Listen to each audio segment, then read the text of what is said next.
Hello, what's up everybody? Asufiku here, and I'm back with another video. It's been a few days, been quite busy, but as of right now, there's only 2 days left before the next set of banners, which is Raiden Shogun and Kokomi. So I will be giving my thoughts from a Raiden main perspective. Should you summon for her? First and foremost, Raiden is a very flexible character. At first, she is not a main DPS. Yes, you heard that right. She is not a main DPS. And she is not a sub DPS. So, what you're thinking, what is she?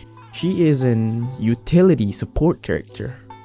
What that means is, her E skill grants an electro damage to nearby opponents, granting all of your party members the Eye of Stormy Judgment. So what this Eye of Stormy Judgment do is it buffs any single attack that any of your character do. It deals an electro AoE damage. Now, it's not a lot of damage, but it helps a lot.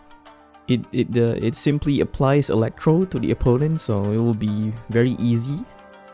And then her next perk is characters who gain the Stormy Judgment will have their elemental burst damage increase based on the NG cost of the elemental burst of that party member. So let's say you have Sara in your team, or any character in your team, maybe Child. Let's see his burst cost. So his energy burst cost is 60.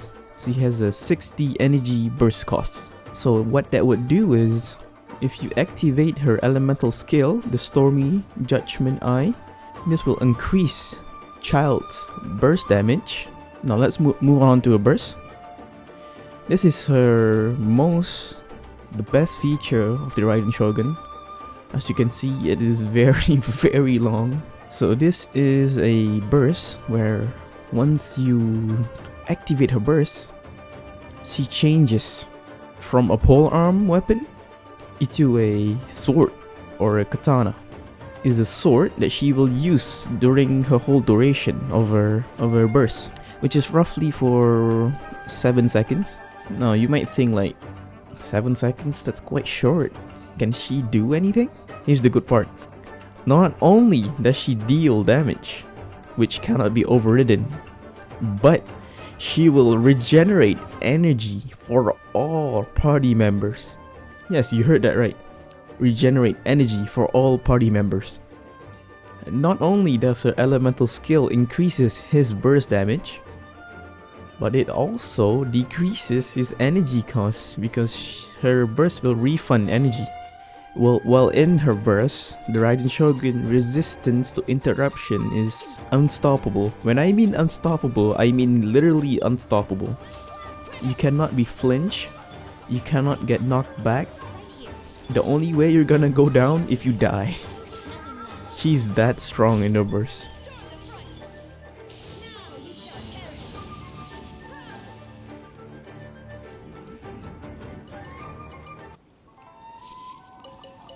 Well, as you can see now, the orb behind her back, or her Chakra Desiderata, the Chakra Desiderata is not full. I'm gonna do Sara's burst. So Sara has 80 burst cost. Glory to the Shogun. As you can see, it's almost filled. It's quite possibly 60% all the way. Do Jean's burst. I swear by my sword. And it's full now. So what this means is, when it's full, she will deal much more damage in her burst. I guess we could use this as an example. Let's do a burst. Yeah, she just destroys everything. And as of right now, Raiden Shogun has the best free-to-play weapon for free. It is called the Catch. This weapon is, no doubt, 4-star the best weapon for Raiden Shogun as of right now. This thing is free, it's permanent. You can refine 5 this thing, and it is absolutely great. Now, you don't need Engulfing Lightning for this. This is because I just summoned for it, but you're not missing out a lot because catch is very good too. As you can see, catch level 90 gives 32% elemental burst damage and 12% crit rate. And for artifacts, all you need is Emblem of Severed Fate. And as you may know, the Emblem domain or the Momiji Court domain, this one, is the best artifact domain because you get the most efficient value for your resin. Emblem of Severed Fate, which is some of the best artifact for almost all characters, and Shiminawa, which is also good and best for some of the best characters. So overall, you're pretty much set. You will get a free weapon, which you just need to fish for. Don't worry, you can check the guide for that. It's easy, just take time. ER Sense, Energy Recharge Sense of Eon. A goblet can be attack or electro bonus, which either one is okay as long as the stat is good. Circlet should be crit rate, but crit damage is also okay depending on your ratio. And Constellation, I only have C1, but C0 is also good. But if you're willing to go big, C2 is insane. I'm telling you, man. I will be going for C2 later on in a few days. But I will do a review on how broken this is. But don't worry. So for talents, just focus on your elemental bursts. Make sure this is level 9 or 10 because this is really good. I swear, this is really good. Yes. So this is a endgame Raiden. This is how her stats should look like. 70% crit, 150 crit damage, ER 250 plus through 60 is also good. Electro damage bonus 60%, 50% is also good.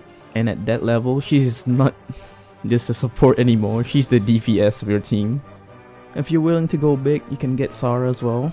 Sara is really good. She gives off attack buff. Kinda like Bennett. Her burst also give attack buff, kinda like Bennett. Constellation, if you have C6 Sara, it will give 60% crit damage for electro damage. This is actually insane for any electro DPS. And Yae, she's not much to Raiden, but she's a very nice sub DPS. Yeah, so we've reached the end of the video, guys. So my verdict is she worth it? No, she's not needed. Let me rephrase that. She is actually not needed. If you get her, you will not be disappointed because your team and your roster will be much stronger. She provides a lot of support to the table. Energy recharge, elemental burst bonus, constant electro application. Just so much you can ask for. So if you're on the fence of getting her, I'd say if you don't have her, get her. Go get her. Like, please. At least have a copy of her in your roster. She's too good to pass up on. I'm telling you, if you don't have her, you're missing out, man. The peak of Inazuma is this beauty right here. This goddess right here is Inazuma in a nutshell. You get her, you won't be disappointed. Yeah, and that's it.